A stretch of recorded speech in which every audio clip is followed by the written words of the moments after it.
Hi everybody, I'm DJ Foster, joined by Grand Valley State head football coach Matt Mitchell as the Lakers prepare to take on Findlay on the road this Saturday in Ohio at noon. Mitch, a tough loss for your team last week up in the UP, 35-14 loss to Michigan Tech, puts you at 3-4 on the year. What's the atmosphere been like around here the last couple days of practice?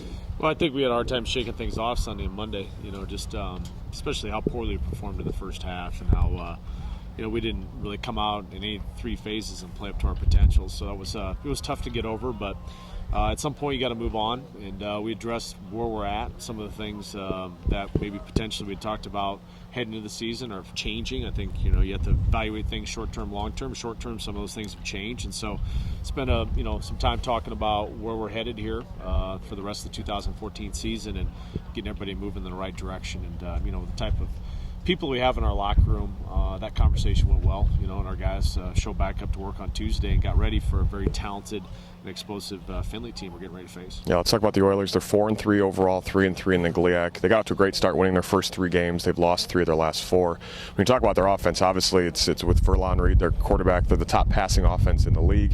2 very good running backs, and Lloyd Henry, the leading receiver in the GVSU, the only receiver averaging over 100 yards a game.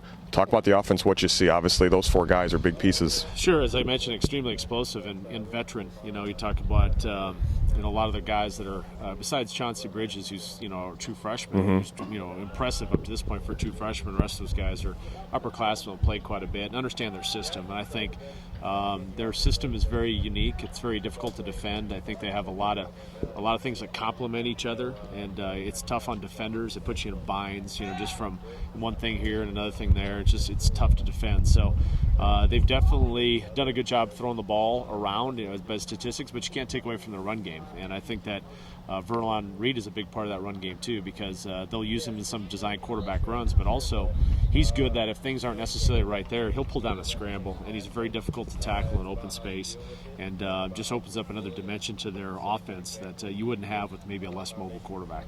What do you see with their defense? In 2 losses to Ashland and Ferris State, they gave up 45 and 49 points respectively. Last week at Northwood, they were in a shootout, lost 35-33. What do you see with them? Well, I think both of these, talking about the Ashland game, it was really tight, and then things there was a pick 6, and things kind of got away from a little bit. A lot of times the defenses, you got to be careful looking just at statistics, because there's other factors that play into it.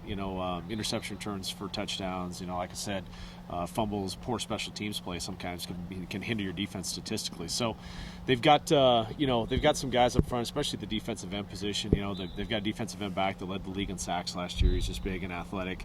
They've got a safety that we've had some NFL scouts come through here and have mentioned him in terms of potentially being an NFL talent. They've got pieces to the puzzle really at all 3 of their levels that are good players. I think it's an extremely athletic defense. You can definitely tell them run around tape.